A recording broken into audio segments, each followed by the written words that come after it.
इसमें ऐसा कानून कैसे मंजूर कर सकते हैं अध्यक्ष महोदय जी?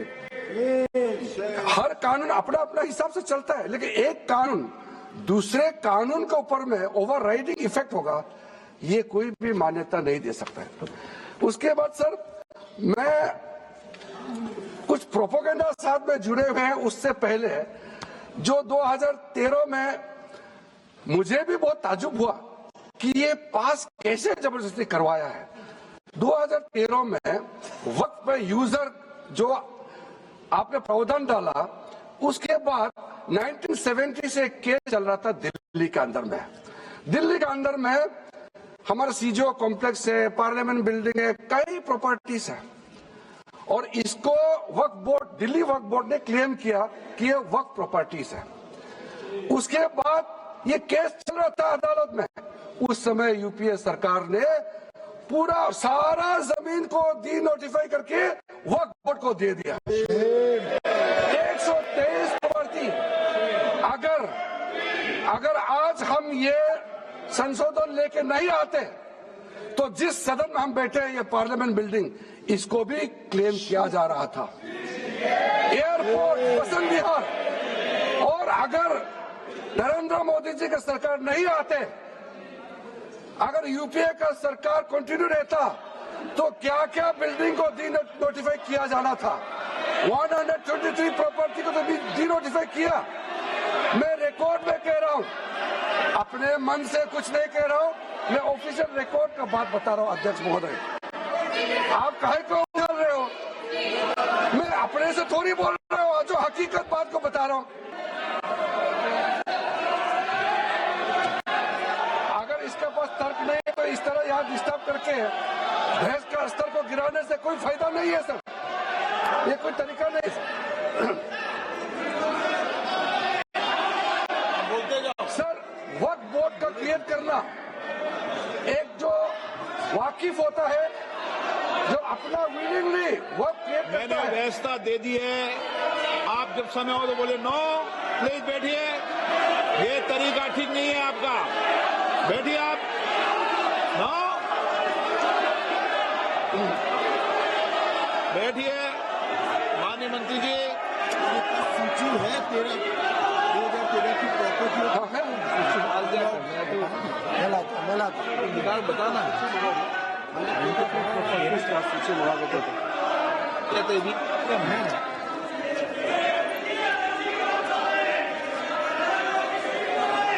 अध्यक्ष महोदय, सबको बोलने का मौका मिलने वाले हैं, तो कम से कम बात को शांति से सुनने के बाद आप अपना बात रखिए। ये कोई तरीका नहीं होता है सर।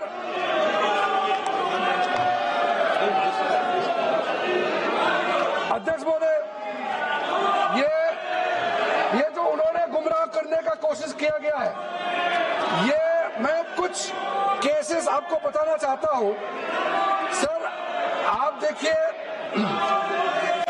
आर्टिकल 25(1) क्या कहता है, संविधान का अनुच्छेद आर्टिकल 25(1) कहता है, subject to public order, morality and health and to the other provisions of this part, all the persons are equally entitled to freedom of conscience and the right freely to profess, practice and propagate religion। Sir, government किसी भी धार्मिक व्यवस्था को, किसी भी religious institution, कोई धार्मिक काम में हस्तक्षेप करने नहीं जा रहा है, ना ही वक्फ बोर्ड किसी धार्मिक स्थल की व्यवस्था में कोई भी तरीके से हाथ डालने का प्रावधान है, बिल्कुल नहीं है सर। आप अगर हम कोई नमाज, सर ये क्या झूठ बोल रहे हैं? ये कॉन्स्टिट्यूशन, हम कॉन्स्टिट्यूशन का प्रावधान पढ़ रहे हैं, फिर भी झूठ बोल रहे हैं। ये कॉन्स्टिट्यूशन को नहीं मानते हैं सर। किसी मस्जिद का मैनेजमेंट को हम हस्तक्षेप करने का कोई इसमें प्रावधान नहीं लिया जा रहा है। एक मिनट।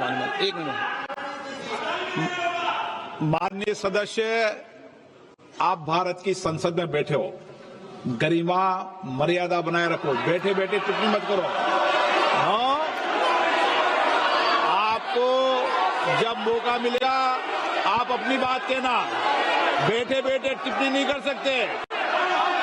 ये संसद की मर्यादा नहीं है। ऐसे नहीं चलेगा सदन। सदन व्यवस्था नियम से चलेगा।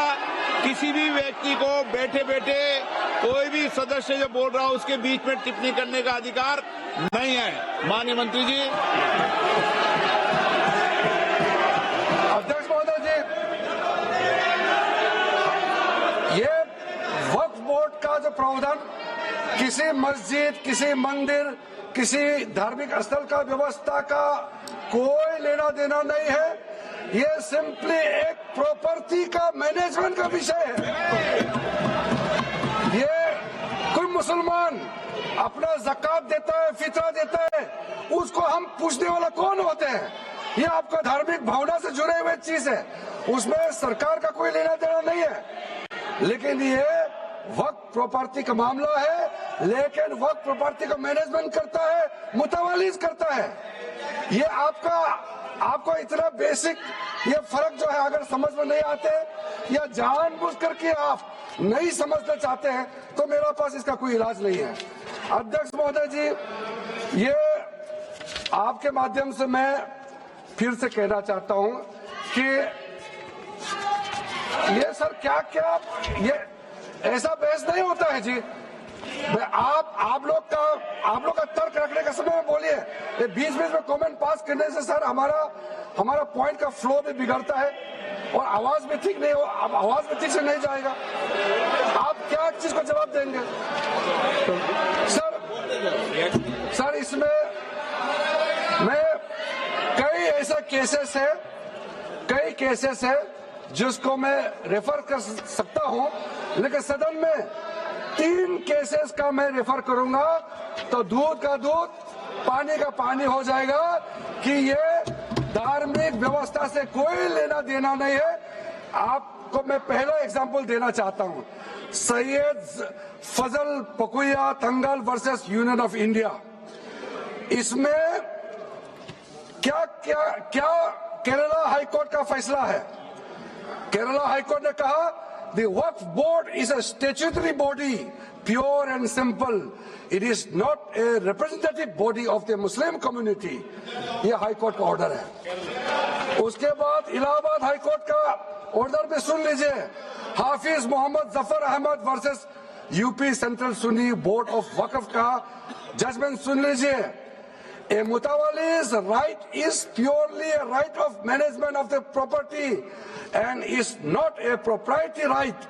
The duties of a mutawalli are purely of a secular character. His duties are not of a religious character. इतना क्लियर कट रूलिंग है। तीसरा, तिलकायत श्री गोविंद लाल जी महाराज वर्सेस स्टेट ऑफ राजस्थान। इसमें हाईकोर्ट ने क्या कहा, सुप्रीम कोर्ट ने क्या कहा? Right to manage the properties of the temple. अब देखिए मंदिर का भी इसमें एग्जांपल लिया गया है। Right to manage the properties of the temple is purely a secular matter and can not be regarded as a religious practice. Properties of temple नहीं, टेम्पल का जो प्रॉपर्टी है। उसी प्रकार से आप बार बार कहना कि मुसलमानों का अधिकार में गैर मुसलमान कैसे आ रहा है, ये तर्क ही नहीं बनता है। आप ये आज से ये बात बोलने के लिए आप बंद कीजिए। सर 2013 में जो काम किए गए हैं उसमें मैं एक चीज जिक्र करना चाहता हूं। इलेक्शन आने वाला था, बहुत ही कम दिन बच गए थे। इलेक्शन कोड ऑफ कॉन्डक्ट लगने ही वाला था। हम सबको मालूम है अप्रैल और मई में चुनाव हुआ था। 5 मार्च 2014 को उस समय के यूपीए सरकार ने 123 प्राइम प्रॉपर्टीज को जो housing and urban development ministry के तहत आता है उसको आपने दिल्ली वक्फ बोर्ड को ट्रांसफर कर दिया। क्या जरूरत था? कुछ दिन बाकी था चुनाव होने के लिए, आप इंतजार तो करते। आपने सोचा ये करके वोट मिलेंगे, लेकिन आप तो चुनाव तो हार गए, तो फायदा क्या हुआ? ऐसा काम करने से वोट नहीं मिलता है। इसलिए लोग इंटेलिजेंट है, हमारे देश के लोग समझदार है, इसलिए वोट बैंक का राजनीति के बिना हम अच्छे सोच के साथ में आज इस सदन में फिर से आए हैं। कुछ एनोमलीज है इस बिल में, तो इसको बदलना जरूरी था। मैंने एक पहले भी इसका जिक्र किया था कि आपने कहा कोई भी हिंदुस्तानी, कोई भी भारतीय वक्फ क्रिएट कर सकता है। वो 95 में ऐसा नहीं था, आपने 13 में बदलाव किया, उसको हमने फिर से 1995 का प्रावधान को फिर से रिवाइव करते हुए ये हमने जोड़ा है कि वक्फ वही क्रिएट कर सकता है जो मिनिमम 5 साल इस्लाम को प्रैक्टिस करता है। बहुत साफ साफ शब्दों में प्रावधान रखा है। सर, जो वक्फ बोर्ड बने हैं, हम उसको बहुत ही सेकुलर, इंक्लूसिव बनाना चाहते हैं। आपका पुराना प्रावधान को हटा करके अब हमने कहा है कि वक्फ बोर्ड में शिया भी रहेंगे, सुन्नी भी रहेंगे, बोहरास भी रहेंगे, आगा कानिस भी रहेंगे, मुसलमानों में जो बैकवर्ड है, पिछड़े लोग हैं, वो भी रहेंगे, और साथ साथ में महिला भी रहेंगे और एक्सपर्ट नॉन मुस्लिम भी रहने का प्रावधान रखा गया है। सब स्वागत करना चाहिए, इसको किसी को आपत्ति होने का कोई जरूरत नहीं है। उसके बाद सर, मैं थोड़ा सा इसको विस्तार करके बताना चाहता हूं। मेरा ही खुद का एग्जांपल मैं देता हूं। मान लो मैं मुस्लिम नहीं हूं, लेकिन मैं माइनॉरिटी अफेयर्स मिनिस्टर हूं, तो मैं सेंट्रल वक्फ काउंसिल का चेयरमैन होता है। तो मेरे होने के बावजूद उसके बाद टोटल 4 नॉन मुस्लिम हो सकता है वक्फ काउंसिल में मेंबर, और उसमें मैक्सिमम 4 नॉन मुस्लिम के साथ साथ में 2 महिला कंपलसरी है। 2 महिला होना ही चाहिए सर। उसके बाद सर स्टेप अभी आप पूरा वक्फ बोर्ड देख लीजिए, महिला कहाँ है? महिला को भी रखा ही नहीं है, वो सिर्फ बातें करते हैं। सर 22 सर, मैं स्पेसिफिक बताना चाहता हूं। सेंट्रल वक्फ काउंसिल में टोटल 22 मेंबर्स में 4 नॉन मुस्लिम से ज्यादा मेंबर नहीं हो सकते हैं। एक्स ऑफिशियो का पद को मिला करके 3 मेंबर ऑफ पार्लियामेंट होगा। मेंबर ऑफ पार्लियामेंट तो किसी धर्म का हो सकता है। जब इलेक्शन करते हैं तो कोई भी धर्म का मेंबर ऑफ पार्लियामेंट या एमएलए बन सकते हैं।